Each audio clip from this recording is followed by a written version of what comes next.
ਉਹ ਡੀਲਾਂ ਹੋ ਗਈਆਂ ਖਾਨ ਦੇ ਪੈਰੀ ਪਏ ਹੋਏ ਨੇ वो मेजर जनरल गया है वो लेफ्टिनेंट जनरल गया है वो ब्रीफिंग इन कॉलमों से ना तो आर्मी चीफ का कोई मूड चेंज होगा, ना खान साहब का मूड चेंज होगा, ना मुल्क के हालात चेंज होंगे। फील्ड मार्शल साहब को कोई जरूरत नहीं है इमरान खान से डील करने की।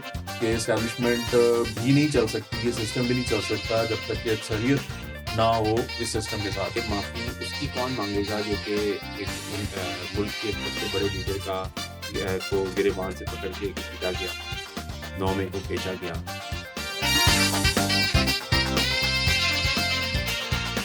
शामदीद, आप देखें सिरिंग कमेटी और नया दौर। मेरा नाम है वकास हबीब राना, मेरे साथ मौजूद हैं हसन इफ्तिखार और अली वारसी। आज मैं स्पॉन्सर की चाय किसने स्पॉन्सर किया हुआ? मैं चाहे तुम्हें स्पॉन्सर ही नहीं किया किसी ने, किया होता तो उसके उसके मग ऊपर भी लिखा साथ हुआ आते, मग साथ आते होते, मग साथ आते। लेकिन हमने चाय को स्पॉन्सर किया। हमने चाय को स्पॉन्सर किया। तो हमारे साथ अगले प्रोग्राम के एंड वाले हिस्से में एक मेहमान भी होंगे, उनके साथ पीटीआई के एक मेहमान होंगे, उनके साथ कुछ खट्टी-मीठी बातें होंगी। अभी मामला ये है कि सुहेल वड़ाइच साहब ने 3 कॉलम्स लिखे हैं, उन्होंने अपने मामलात बताए हैं कि वो आर्मी चीफ से उनकी मुलाकात हुई है। अब मेरे ख्याल से अगले 7-8 दिन तो कॉलम आने ही आने हैं इसी मुतल्लिक, और सबको उन्होंने बैलेंस आउट कर दिया है। पहले उन्होंने बता दिया कि खान साहब माफ़ी माँगे, जो कि बकौल उनके आर्मी चीफ ने कहा है। दूसरे में उन्होंने कह दिया है खान साहब को कि खान साहब मान ही लो। हाँ, तीसरे में उन्होंने लेवल आउट कर दिया है, उन्होंने कहा है कि तो जो माफी एस्टैब्लिशमेंट मंगे को ना तो मन लेना पे। हाँ, नहीं उन्होंने कहा है कि अक्सरियत के बगैर सिस्टम नहीं चल सकता और इस सिस्टम को लेजिटिमेसी चाहिए, जो कि नहीं है, तो इस वजह से ये नहीं कर सकता। अब अली ये बताएँ कि ये जो लोग बातें करते थे कि ਉਹ ਡੀਲਾਂ ਹੋ ਗਈਆਂ, ਖਾਨ ਦੇ ਪੈਰੀ पए हुए ने, वो मेजर जनरल गया है, वो लेफ्टिनेंट जनरल गया है, वो ब्रीफिंग दी है, दरवाजा खुल गया, मरियम दरवाज़ा खुल नवाज गया। की जूते मार दी उठा के। हाँ, 50 आदमी जो है वो लेकर नवाज शरीफ को जज जा चुके हैं। जज निकाल रहे हैं बाहर, जज खुद जा रहा है कोर्ट में, और वो ट्रम्प ने तैयारी पकड़ ली है, वो फ़ोन नंबर ढूँढ रहा है कि वो फ़ोन नंबर क्या है यहाँ के आर्मी चीफ में, प्राइम मिनिस्टर का, बस इतनी बात रह गई है। ट्रम्प आएगा तो खान बाहर होगा, मतलब सारा कुछ। गेम पलट गई, 9 थप्पड़। हाँ, गेम पलट गई और थप्पड़-शप्पड़ भी पड़ गए, सारा कुछ। अब इसके बाद क्या रह जाता है? मतलब हाउ क्लियर या how clearly one can say कि भाई हम नहीं आपके साथ डील करेंगे। उन्होंने जनरल तो साहब कह ने दिया तो है। शैतान करार दे दिया उनको। उन्होंने कहा कि शैतान ने माफी मांगी थी। शैतान ने माफी नहीं मांगी थी, उसने सिर्फ मानने से इनकार किया था। तो जो उसके साथी थे उनको अल्लाह ताला ने कहा कि आप माफी मांग लें, मुझे ज्यादा पता है, तो उन्होंने मान लिया। तो जिन्होंने मान लिया वो फरिश्ते करार पाए, और जिसने नहीं माना वो शैतान करार पाया। तो जो लोग, मतलब फवाद चौधरी फरिश्ता है, शाह महमूद कुरैशी फरिश्ता है, कुछ फरिश्तियां हैं जिनको 5-5 साल की सजा हुई है, वो अभी मुकम्मल फरिश्ते नहीं हुए, वो अभी गालिबन जिन्नाती कैफियत में ही हैं अभी तक, लेकिन उनको पॉसिबिलिटी है कि वो दुष्ट आत्माएँ नहीं हैं, वो अच्छी आत्माएँ उनके हैं। वो पर नहीं पूरे निकले ना। उनके पर नहीं निकले, लेकिन उनको जो है वो स्टेटस जो है वो आहिस्ता-आहिस्ता अभी तक, लेकिन वो दीज़ नहीं, फरिश्ते कांट फ्लाई। अभी वो जहन्नुम में ही है। अभी 5 साल की सज़ाएँ उनको हैं, हाँ। लेकिन उनके बारे में बात ही की, इनकी सज़ा जल्द मुकम्मल करके इनको जन्नत में ले आया जाएगा, आखिर में जिनको जन्नत में नहीं लाना। तो हुँ। वो आने वाले हैं। लेकिन जो शैतान है उसने कहा हुआ है, उसने तो कसम खाई हुई है कि मैं क़यामत तक तेरे बंदों को बहकाऊँगा। तो अब हुँ। वो इमरान रियाज़ खान की बात थी वैसे, अब ये पता नहीं फेक न्यूज़ फैलाता था वो। तो हसन, अब आप इसका क्या एंड देख रहे हैं? मुझे तो कसम से इस बात में इंटरेस्ट है। एक छोटी-सी बात वकास मैं कहना चाहता हूँ। देखिए, सुहेल बड़ाइच साहब ने 3 कॉलम लिखे हैं, जिनके बारे में आप ऑलरेडी समराइज़ कर चुके हैं उनको। मैं सिर्फ़ एक बात कहूँगा कि इन कॉलमों से ना तो आर्मी चीफ़ का कोई मूड चेंज होगा, ना खान साहब का मूड चेंज होगा, ना मुल्क के हालात चेंज होंगे। सुहेल बड़ाइच साहब के कॉलम जो है ना वो आ गए हैं। फ़ायदा एक बंदे को हुआ है, बड़ा इसको सुहेल बड़ाइच हुँ। को। अब आप बात, अच्छा यार, सहाफ़ी का तो काम है ना, आप ये तो ना करें, आप नहीं मैं कोई सहाफ़ी बुरा कह रहा हूँ उनको। मुलाकात करेंगे तो वो लिखेंगे बिल्कुल, तो वो फिर ना। ना सिर्फ़ उन्होंने लिखा, उन्होंने बताया कि मोहसिन नकवी को कितनी दफ़ा उन्होंने कहा कि मुझे मिलवाएँ। हाँ, तो ये बहुत, मैं उनको किसी तरह उनके 100% मार्क्स हैं। मैं हाँ। तो कह रहा हूँ, मैं कह रहा हूँ किसी का कुछ ही नहीं पता। अच्छा हसन, अब आप क्या देखते हैं? देखिए, इसमें एक चीज़ बहुत इंटरेस्टिंग है और इस पे गौर करने की ज़रूरत है कि अगर ये माफ़ी-तलाफ़ी नहीं होती है, देन व्हाट? एक सवाल है कि फिर क्या होगा? क्या खान साहब जेल में पड़े रहेंगे? और वो जेल में अगर पड़े रहेंगे, तो उनकी पार्टी का क्या होगा? देखिए, ये चीज़ अ, ग्रेजुअली कुछ ना कुछ शेप पकड़ती जा रही है। अब अगर शाह महमूद को लेकर आना है, तो क्या शाह महमूद को इस वजह से लेकर आना है कि इमरान खान को बाहर निकाला जाए?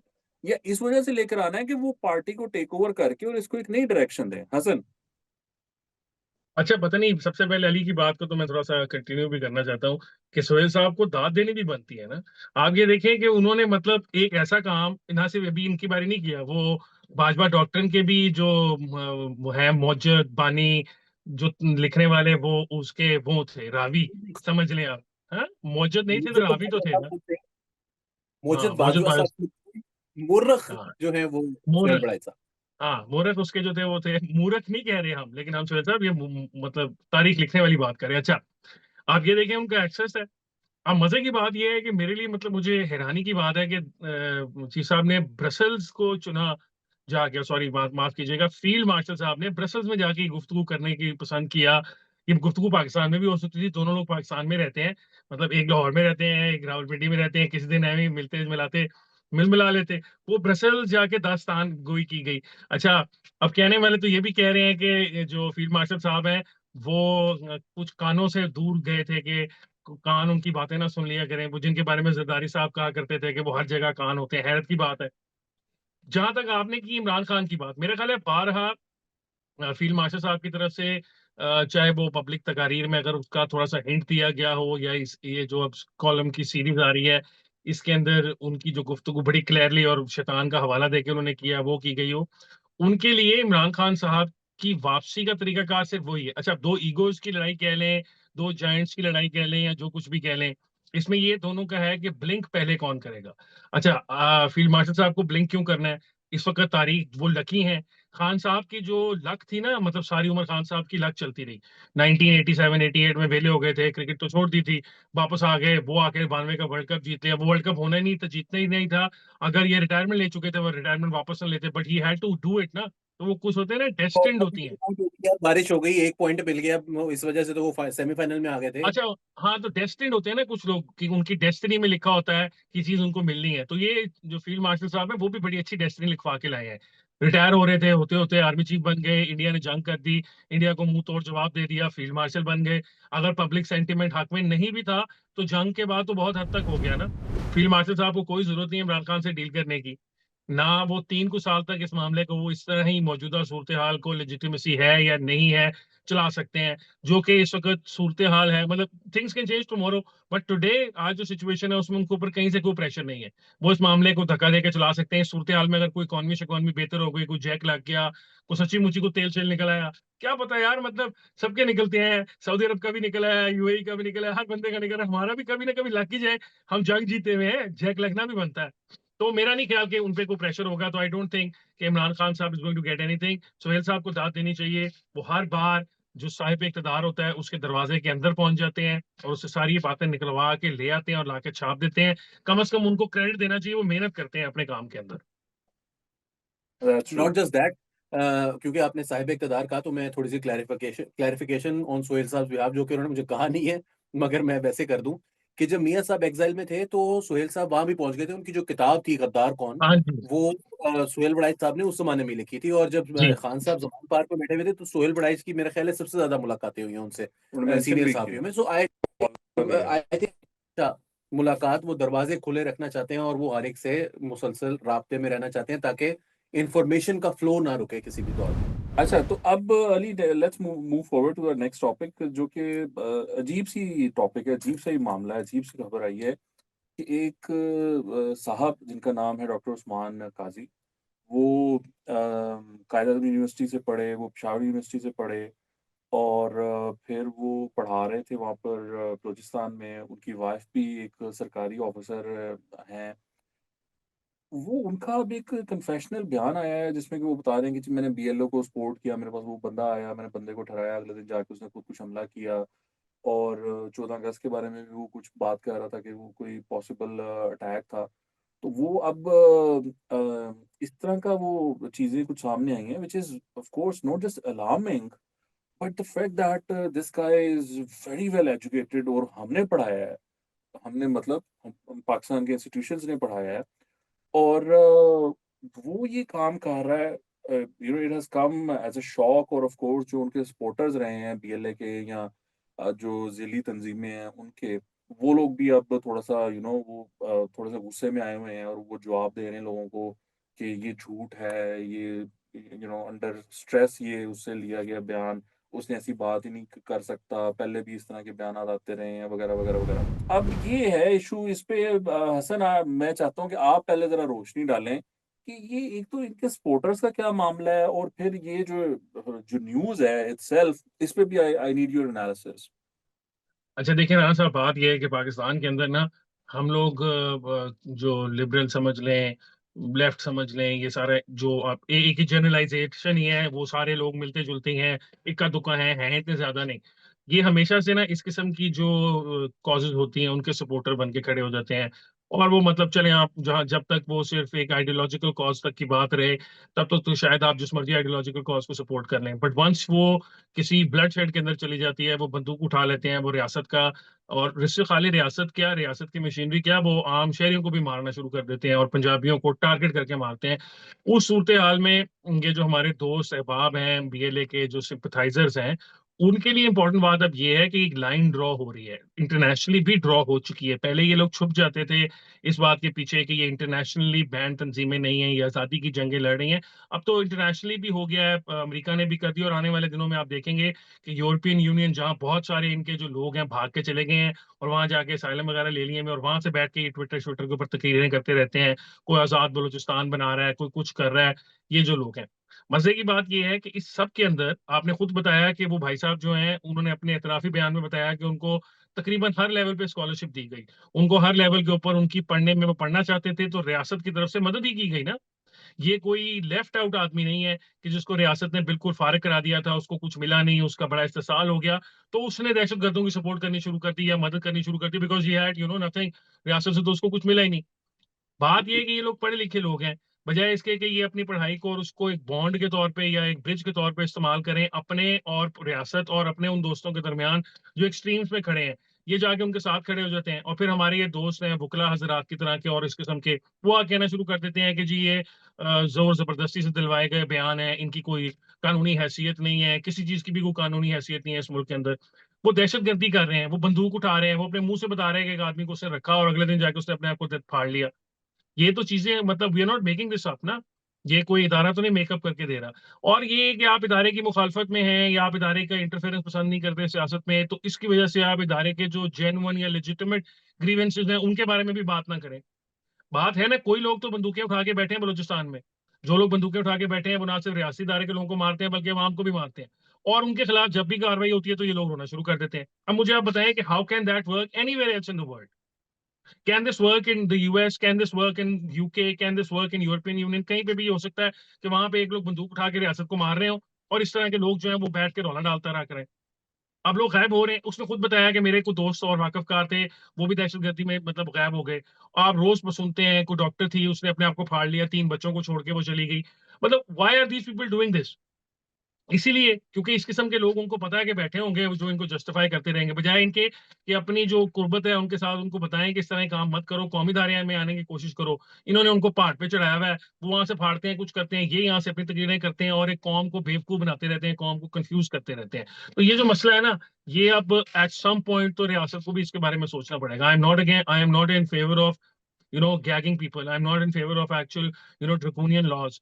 लेकिन एक पॉइंट ऐसा आएगा, और जो मेरा ख्याल है आ चुका है, जब ये दहशतगर्दी की जो ग्लोरिफिकेशन है उसको खत्म करना पड़ेगा, और कोई भी करेगा, मैं करूं, आप करें, अली करे, उसको पकड़ के अंदर करना चाहिए, रिगार्डलेस कि वो किस बैकग्राउंड से आया, क्या नाम है और क्या नहीं। हसन की बात 100% से मैं इसको टोटली एंडोर्स करता हूँ। इसमें सबसे पहले ना 2-3 चीज़ें हमें देख लेनी चाहिए। सबसे पहली बात तो ये है कि जो बलूचिस्तान का मसला है वो जहाँ तक बात है ना कि नाख्वानदगी है या बिछड़े हुए तबकात हैं और बहुत ही बुरे हालात हैं। आपको राजनपुर में तो ये होता हुआ नज़र नहीं आ रहा, बहुत बड़ी तादाद में वहाँ पर बलोच आबाद हैं। पंजाब के अंदर वो सूबा पंजाब का हिस्सा है राजनपुर, या जामपुर के अंदर, या आपको लिया के अंदर बहुत बहुत बुरे हालात हैं। कहीं से भी आप ये नहीं कह सकते। पंजाब के अंदर सबसे जो बुरे हालात हैं वो लिया के अंदर या भक्कर के अंदर, या इस जो साइड है जो साउथ पंजाब के कुछ अजला हैं, इनके अंदर एजुकेशन के हिसाब से आप देख लें, डेवलपमेंट के हिसाब से देख लें, हेल्थ केयर की जो फैसिलिटीज़ हैं उसके हिसाब से देख लें, यहाँ पर नहीं है। So at some point we have to realise कि ये जो मार्क्सिस्ट एक एनालिसिस है, इसके अंदर ये भी हमें याद रखना चाहिए कि जैसे रिलिजन है,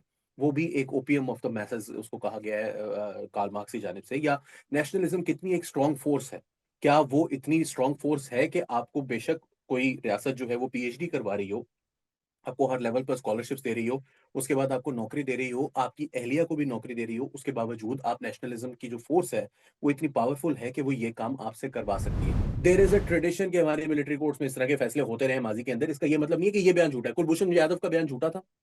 क्या पिछले 10 साल के अंदर जब से ये बीएलए की जो दहशतगर्दी है, सीपैक के बाद ही एकदम से यकायक इसमें जो तेज़ी आई, वो सीपैक के बाद ही आई। ये भी एक बहुत सोचने की बात है कि आखिर सीपैक के फौरन बाद बलोच दहशतगर्दी के अंदर तेज़ी क्यों आ गई?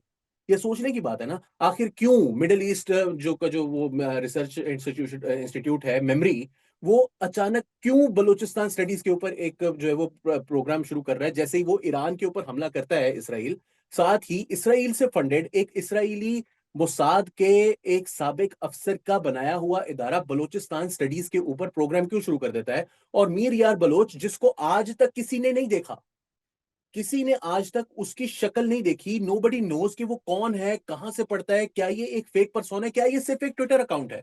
आखिर इसकी ट्वीट्स को सिर्फ इंडियन मीडिया चैनल्स के ऊपर ही क्यों दिखाया जाता है? उसके अलावा इसकी कोई पर्सनैलिटी क्यों नहीं है?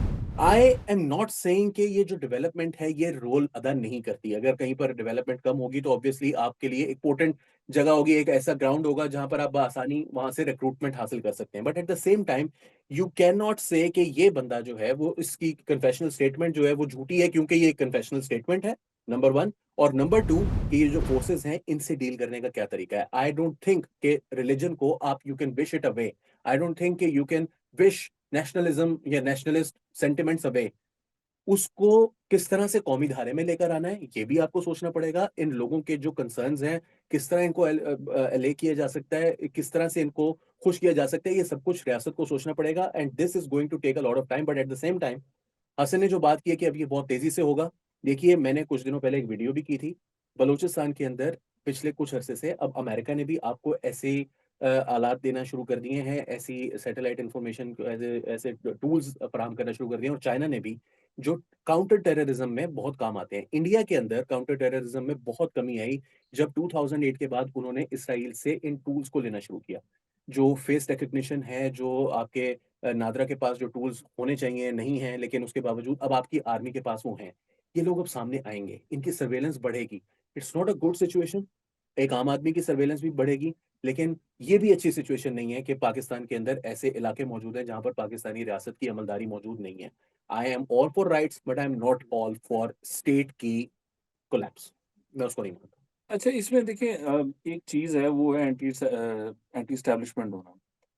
अब अगर आप एंटी एस्टैब्लिशमेंट हो रहे हैं ना कि बस होना ही होना है, तो I don't think that's a fair thing to do. आप एंटी एस्टैब्लिशमेंट ज़रूर हो, but you need to understand कि एंटी एस्टैब्लिशमेंट होना क्या चीज़ है। एस्टैब्लिशमेंट का एक काम है, आइन में वो दिया गया है, वो मामलात हैं। अगर वो उस मामलात में कर रहे हैं, तो वो वेरी गुड। लेकिन अगर वो स्टेट अफेयर्स में या पॉलिटिक्स में या वो जिसको आप जबरी गुमशुदगी कहते हैं, वो लोगों को अगवा कर रहे हैं और वो ज़ुल्म कर रहे हैं, तो ऑब्वियसली उस पे तो आवाज़ उठाई जाएगी। उस पे आवाज़ उठाई जाती है, वो पंजाब हो, सिंध हो, केपी हो, हर जगह से, बलूचिस्तान हो, उस पे उसको कंडेम किया जाता है। पॉलिटिकल पावर्स भी उसके ऊपर बात करती हैं। यहाँ पर धरने होते हैं तो पॉलिटिकल लीडर्स उनके धरनों में जाके बैठते हैं, उनके साथ वो सारा कुछ होता है। इसी तरीके से आप ये एक्सपेक्ट करते हैं कि अगर कोई इस तरह का एलिमेंट है जो कि दहशतगर्दी में इन्वॉल्व है और वो पढ़ा-लिखा बंदा है, वो पढ़ा रहा है, प्रोफ़ेसर है और वो उसकी वाइफ़ भी वो है और इसी तरीके से बाकी लोग तो उठ के जाकर ये जिस तरह हसन ने कहा ये कार्रवाइयाँ कर चुके हैं। तो फिर आप क्यों उनकी साइड पर खड़े होते हैं? I don't understand that. मैं आपको ये सिर्फ़ ये मशवरा दूँगा कि हर मामले को उसको अलग से देखा करें। जस्ट ये कि आपने एंटी एस्टैब्लिशमेंट होना है, तो आप बस एंटी एस्टैब्लिशमेंट हो जाएँ, वो चाहे जो भी मामला हो, it doesn't make any sense. Anyway, let's see कि इस पर क्या होता है आने वाले दिनों में और क्या बलूचिस्तान के हालात किस तरह बेहतर होते हैं। ये एक बहुत ज़रूरी मामला है और आई थिंक अली ने जो बात की है, international forces are involved now और वो पाकिस्तान के हक में इन्वॉल्व हैं। सो लेट्स सी कि उसमें क्या बेहतरी आती है और उनका इंटरेस्ट क्या है। हमारे साथ मौजूद हैं Shayan Bashir, who is the former head of PTI Punjab media, और ऑफ कोर्स अली वारसी इसमें मेरे साथ दे रहे हैं। तो शयान, अब सुहेल वड़ैच साहब ने 3 कॉलम्स लिखे हैं पेदर पे। उनकी मुलाकात हुई है फील्ड मार्शल साहब से, उन्होंने उनको वो मशवरा दिया है। पहले तो उन्होंने बताया है कि फील्ड मार्शल साहब ने कहा है कि माफ़ी माँगो, कौम से माँगो, पता नहीं उनसे माँगो, किससे माँगो, बहरहाल माफ़ी माँगो और फिर आपको कोई मसलहत या सियासी धारे में वापस लाया जाएगा। फिर उन्होंने एक और आर्टिकल लिखा, उसमें उन्होंने कहा कि खान साहब को उन्होंने एड्रेस किया, उन्होंने कहा कोई माफ़ी-तलाफ़ी से मामला तय होता तो कर लो। We don't want another Bhutto और मामलात को आप रिज़ॉल्व करें, मुल्क आगे चले। तीसरा उन्होंने लिखा है, एस्टेब्लिशमेंट में उसने उनको वो दी है एक सलाह कि एस्टेब्लिशमेंट भी नहीं चल सकती, ये सिस्टम भी नहीं चल सकता जब तक कि अक्सरियत ना हो इस सिस्टम के साथ। तो आपका पार्टी का आप लोगों का क्या ख़्याल है? अब कैसे आपने इमरान खान को बाहर निकलवाना है? कुछ सोचा है इस बारे में या ये इसी तरह ही काम चलता रहना है जो चल रहा है? देखिए, पहली बात तो ये है कि खान साहब ने क्लियरली कहा हुआ है कि 9 मई का सबसे पहले आप फुटेज सामने लेके आएँ। अभी तक इतनी जो इस मुल्क के अंदर बहरान चल रहा है 9 मई के बाद, सियासी बहरान, उसके बाद उसके इफ़ेक्ट में मुआशी बहरान आया और ये सारे मामलात जो यहाँ पे एक फ़ॉल्ट लाइन्स क्रिएट हो गई हैं पाकिस्तान में, उसका सिंपल हल था कि आप लाके फुटेज रख देते सामने 9 मई की। तो अभी तक फुटेज तो सामने आई नहीं है। तो हमारा फंडामेंटल जो डिमांड है खान साहब की भी और हमारी पार्टी की भी, वो ये है कि 9 मई की फुटेज सामने लाई जाए। ठीक है, ये पहला पॉइंट है। दूसरा पॉइंट ये देखें, जहाँ तक माफ़ी की बात है ना, तो इस तरह की बात ये बीच में करते हैं और ये इसलिए करते हैं ताकि अवाम को डिस्ट्रैक्ट किया जाए इस बात के साथ। क्योंकि पहली बात तो ये है कि ये तो क्लियर है कि खान साहब ने माफ़ी तो माँगनी नहीं है। क्योंकि पहली इन द फर्स्ट प्लेस कुछ गलत नहीं हुआ और उसके ऊपर जो खान साहब अगेन वो बात करते हैं कि आप लाके फुटेज सामने रखें ताकि बात पूरी अदालतों के सामने और अवाम के सामने बात क्लियर हो। तो हमारी पार्टी का मौक़िफ़ भी ये है और इमरान खान का भी मौक़िफ़ ये है कि फुटेज सामने लाई जाए। और दूसरी बात ये कि माफ़ी उसकी कौन माँगेगा जो कि एक मुल्क के सबसे बड़े लीडर को गिरेबान से पकड़ के घसीटा गया, 9 मई को खींचा गया। जो अवाम का वोट और मैंडेट चोरी हुआ 8 फ़रवरी को, उसकी माफ़ी कौन माँगेगा? जो पाकिस्तान में चार दीवारी का तकद्दुस पामाल किया गया, जो लोगों को अगवा किया गया, जो लोगों को मिसिंग किया गया, जिन लोगों को झूठे केसेस में अंदर रखा गया, जो इन चोर डाकुओं को लाके पाकिस्तान पे मुसल्लत किया गया, इस सारी चीज़ की माफ़ी कौन माँगेगा? इस तरीके से तो फिर हम एक बंद गली के अंदर जाते रहेंगे और फिर हम एक दूसरे के दस्तों गिरेबान होंगे और बस हम यही कहेंगे कि माफ़ी माँगिए और आगे का रास्ता ना हमें नज़र आएगा और ना तो क्या हमने करें फिर? देखिए, हमने तो अपना एक पॉलिटिकल राइट जो है प्रोटेस्ट का और फ्रीडम ऑफ स्पीच का वो एक्सरसाइज़ कर रहे हैं और उसके अंदर भी होता है कि प्रोटेस्ट होता है तो उसके ऊपर हमारे ऊपर केसेस बनाए जाते हैं और केसेस के बाद एफआईआर्स के बाद शैम ट्रायल्स के बाद सज़ाएँ, फिर लोगों को घरों से उठाना, फिर लोगों को जेलों में रखना। तो एक ये जो मैंने बात की थी कि अ, एक आपका मुआशरे में, पाकिस्तान में एक बहरान चल रहा है। अभी 2.5-3 साल हो गए हैं जिसमें इकोनॉमिक लॉस भी हो रहा है लोगों को। इकोनॉमिक लॉस के अलावा लोगों का जो एक सोसाइटी का फैब्रिक है ना, वो स्ट्रेच होके टेयर अपार्ट हो रहा है। कि आपस में जो जितनी animosity with in the society लोगों की हो रही है, वो शायद एक्सटर्नली भी नहीं है। जितनी विद इन द सोसाइटी हमने फॉल्ट वो लाइन्स ठीक है ऑफ शान, लेकिन ये बताएँ कि ये खान साहब कैसे बाहर आएँगे? ये जो आप बातें कर रहे हैं इसका तो ऑब्वियसली काफ़ी बातों का वो जवाब है, बट वो छोड़ें।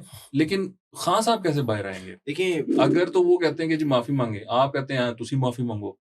पहले आप वाली मामला चल रहा है और अगर दोनों ही नहीं माफ़ी माँगते, तो क्या खान साहब इसी तरह बैठे नहीं रहेंगे? देखिए मैं आपको आपकी डिस्कशन तो होती मैं होगी ना आपको विद इन द पार्टी। आपको बात बताता हूँ। देखिए, बात फिर वो नहीं है। हुँ। बात ये है कि किसी की यहाँ पे ईगो मसाज नहीं करनी कि तुम फलाना बंदा को माफ़ी माँग ले और फलाना बंदा ऊपर हो जाए या फलाना बंदा नीचे हो जाए।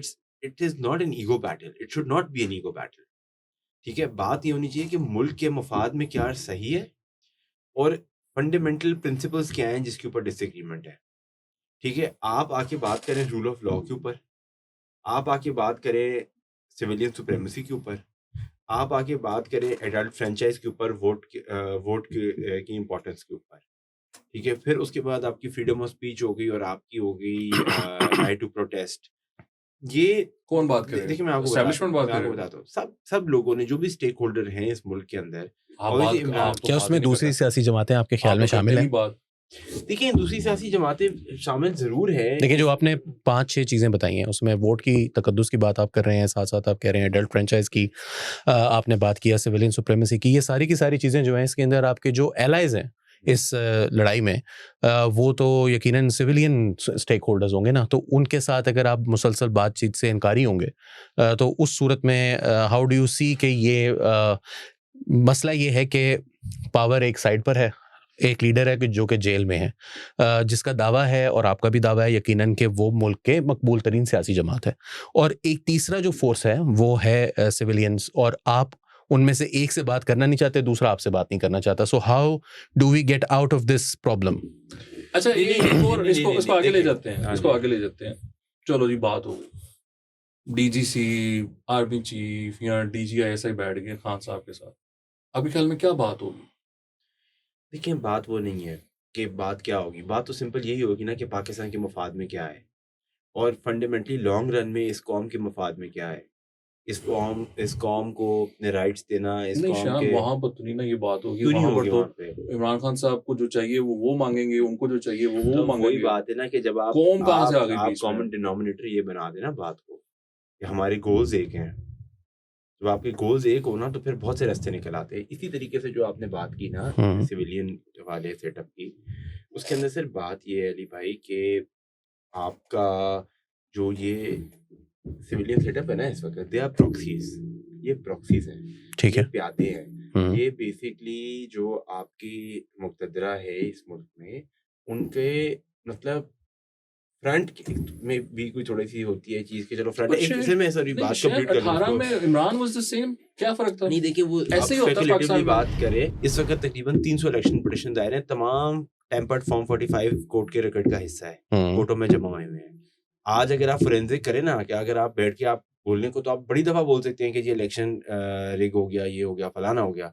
उसका अगर आप फोरेंसिक फाइल दिखाएं तो कोई रिकॉर्ड मौजूद नहीं है उसका। ये स्पेकुलेशन। जहाँ तक 2018 के इलेक्शन ये 24 के इलेक्शन की बात है ना, यहाँ पे इलेक्शन ट्राइब्यूनल्स में ये क्या डॉक्यूमेंट डिप्टी जमा है। स्पीकर कासिम अच्छा, सूरी अच्छा, साहब अच्छा, का एक- नहीं एक मैं सेकंड। एक अच्छा, सेकंड रुक दूसरी जाए, बात मैं बात करने देना नहीं, शाह। मैं दूसरी कुछ बात ये कि शयान से मैं आगे लेकर चले ना, हमें हमारा वक्त कंप्लीट कर लेते हैं, चलिए आप कर लीजिए। ठीक है, देखिए इस वक्त देखिए हमारा बात सुनना यार ज़्यादा वो गरीब important है। पार्टी है ना इस हाँ, वो हाँ, मैं ठीक है, कह रहा हूँ। हमारी ठीक है। बात सुनना ज़्यादा नहीं important मैं है। मैं हम तो मैं दरख्वास्त नहीं कर समझता हूँ। सकते। हाँ, देखिए Please फिर go देखिए ahead. मेरी बात सुनिए। जहाँ तक बात आई आप कि सोहेल बड़ाइश का रोल अदा कर रहे हैं इस टाइम पर आप। डीजीसी डीजीआईएसएल वगैरह की बात आ गई ना, देखिए मेरी बात सुनिए। पहली बात ये है कि इस जो आपने खान साहब के बारे में बात की कि उन्होंने ये बोला भाई वो अगेन उसका कोई रिकॉर्ड नहीं है, इट्स अ हेयरसे।